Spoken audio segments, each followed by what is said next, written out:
Ang pinakaunang issue dito ay ang iyong pagkatao. It's a question on your citizenship. Tinatanong kung Pilipino ka ba talaga. Are you a Filipino? Ma'am Karen, ako po ay isang Pilipino. Paano mo mapatutunayan yun? Malaki ang question ngayon sa mga magulang mo, sa ama at sa ina mo.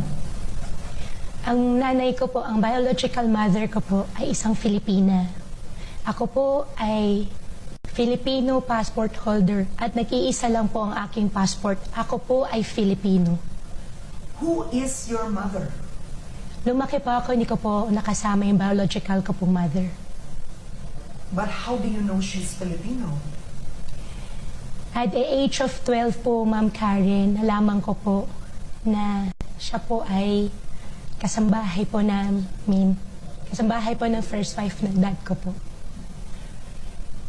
So, ang biological mom mo ay dating yung kasambahay. Opo, Ma'am Karen. Bakit hindi mo to sinabi sa Senado nung tinanong ka? Hindi po kaya, Ma'am Karen. Medyo para sa akin po, masyado po siyang private po. Para sa akin po, hindi ko po siya kayang sabihin po sa tao na iniwanan po ako ng sariling ko pong ina. Pasensya ka na kailangan tanungin ko to. Anong nangyari noon? You were 12 years old, your father told you, sinabi ng tatay mo, sino ang nanay mo? Tinanong mo ba sa kanya? Anong nangyari? Nangyari po yun, kung hindi po ako 12 years old or 14 years old, nalaman ko po mismo sa tatay ko po na ang nanay ko po ay dati po nila kasambahay. Pagkatapos po ako nailuwal po, binigay po ako sa tatay ko. Alam mo ba ang pangalan ng nanay mo? Kilala mo ba siya? Hindi ko po siya personally nakita. Nakita ko po doon sa birth certificate ko po yung pangalan po ng aking ina. So, kilala mo yung pangalan? Kinala ko po yung pangalan, pero hindi ko po siya nakasama. Hindi ko po naramdaman yung pagmamahal po niya sa akin. Dahil lumaki po ako sa tatay. Lumaki ka sa tatay. Was there any point that you met your mother? Was she ever introduced to you in person? Hindi po, Ma'am Karen. Why didn't you just say this in the Senate? You were under oath. You were under oath in the Senate. You had to tell the truth. Why didn't you say that you knew who your mother was? Ma'am Karen, during the Senate hearing po, masyado pa ako na blanco. Hindi po ako taga Maynila. Ako po ay taga probinsya. Hindi po ako sanay. At hindi rin, natatakot po ako.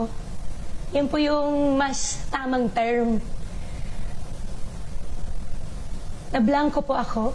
At at gusto ko rin po na I'll take this opportunity na rin po na humihingi po ako ng paunmahin po. Humihingi po ako ng pasensya po kay Senator Risa Hontiveros na hindi po ako nakapagsagot po sa kanya ng maayos dahil medyo masakit po talaga sa akin. At yung private life ko po, as much as possible po, ayaw ko po pag-usapan. At nung time po na yun na tinanong po sa akin ni Sen Risa, na blanco po ako. Nung sinabi ng tatay mo sa'yo, when you were 12 years old, ang ina mo ay ang dating kasambahay, what happened next? Actually, nangyari po yan. Meron po siyang bagong kasamang partner. Doon ko po nalaman. Lumaki po ako sa daddy ko po na sobra po niya akong mahal. Hindi ko man po naramdaman dati, nung bata po ako, hindi ko man po naramdaman na iba po yung tingin niya sa akin or iba po yung tingin sa akin nung partner po niya. Kung hindi pa ako nagkakamali, at the age of 12 or 14, shinare po sa akin ng daddy ko. Sabi niya sa akin, it's about time na kailangan mo malaman sino ka. It's about time na pinagpili po niya ako. Gusto mo ba maging Filipino o gusto mo maging Chinese?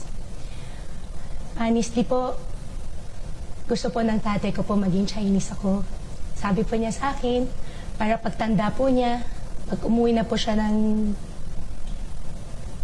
sa taas po, hindi po ako maiiwan mag-isa. Kasi nung pagkaluwal po sa akin ng nanay ko po, iniwanan na po ako sa kanya. Sabi po niya sa akin, if ever wala pa akong makakasama, gusto po niya, maging Chinese citizen ako. Pero Ma'am Karen, ako po ay isang Pinoy. Lumaki po ako sa Pilipinas. Alam ko po ako ay isang Filipino. Nang time na yun, nagbiro pa ako. Sabi ko, Dad, gusto ko dito ako sa Pilipinas kasi Pinoy ako. Despite na alam po, inamin ko naman po sa publiko na ang tatay ko po isang Chinese. Ma'am Karen, hindi ko po kasing kayang sabihin at ayaw ko rin po ma-judge ako na sabihin sa akin, naging product lang po ako. Hindi ko po kaya yun. Hindi ko po kayang sabihin sa Senate. Ayaw ko po ma-judge yung tatay ko. Ayaw ko po ma-judge din yung sarili ko po. Pero nung tumungtong pa ako ng tamang edad, sabi ko sa daddy ko, Dad, gusto ko maging Filipino citizen. In fact, isa lang po ang citizenship ko. Ako po ay isang Filipino. Marami pa ako nabalitaan, i-deport daw po ako. Ma'am Karen,